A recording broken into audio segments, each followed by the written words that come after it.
हमारा आज का टॉपिक है चार्ल्स का नियम तथा परम ताप में संबंध। ठीक है, चार्ल्स का नियम और परम ताप में संबंध। तो चार्ल्स का नियम स्थिर दाब पर है।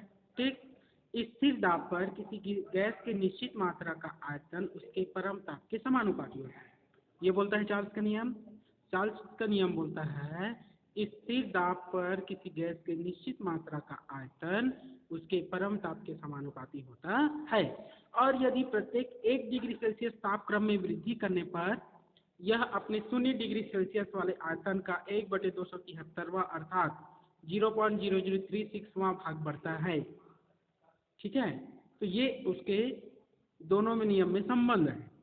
ठीक है, चार्ल्स का नियम होता है स्थिर दाब पर किसी गैस की निश्चित मात्रा का आयतन उसके परम ताप के समानुपाती होता है, और प्रत्येक 1 डिग्री सेल्सियस ताप में वृद्धि करने पर यह अपने 0 डिग्री सेल्सियस वाले आयतन का 1/273वां भाग बढ़ता है। तो मतलब ये बोल रहा है कि पहले जो 0 डिग्री सेल्सियस पर उसका आयतन रहता है, यदि हम उसमें 1 डिग्री सेल्सियस ताप में वृद्धि कर देंगे तो अब आयतन कितना बढ़ेगा, जो आयतन था उसका 1/273वां भाग बढ़ जाएगा। ठीक है, यह नियम फ्रांस के वैज्ञानिक जे चार्ल्स ने सन 1787 में प्रतिपादित किया। देखते हैं, मान लो किसी गैस के निश्चित द्रव्यमान, माना कि किसी गैस के निश्चित द्रव्यमान तथा स्थिर दाब पर, यह बोल रहा है कि स्थिर दाब पर किसी गैस के निश्चित द्रव्यमान 0 डिग्री सेल्सियस पर आयतन भी 0 है। ठीक है, किसी गैस की निश्चित मात्रा का आयतन 0 डिग्री सेल्सियस पर V0 है तथा 1 डिग्री सेल्सियस पर V1 है। तो चार्ल्स के नियमानुसार ये हो जाएगा V1 = V0 + V0/273। क्यों होगा, 1/273वां भाग बढ़ता है तो प्लस हो जाएगा, लेकिन कितने डिग्री सेल्सियस बोल रहा है, 0 डिग्री सेल्सियस, तो ये क्या हो जाएगा V0।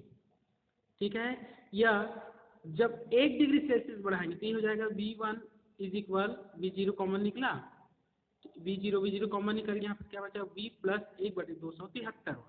2 डिग्री सेल्सियस बढ़ाएंगे तो V2 = V0 कोष्ठक में 1 + 2/273, या यदि 3 डिग्री सेल्सियस बढ़ाएंगे, ठीक है, ऐसे ही आगे बढ़ेगा 3 डिग्री सेल्सियस के लिए V3 = V0 1 + 3/273 होगा।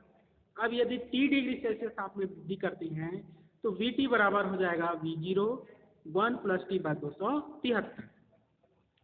अब यदि निश्चित द्रव्यमान की गैस का स्थिर दाब पर तापक्रम 1 डिग्री सेल्सियस कम कर दें, निश्चित द्रव्यमान वाले गैस का तापक्रम 1 डिग्री सेल्सियस कम कर देने पर, कम करेंगे तो ये माइनस में होगा, -1 डिग्री सेल्सियस इक्वल हो जाएगा V - 1 = V0 - V0/273। V0 common निकला, बचा 1 ऋण 1/273, और T डिग्री सेल्सियस कम करेंगे अर्थात -T डिग्री सेल्सियस पर ये हो जाएगा V - T = V0 1 - T/273।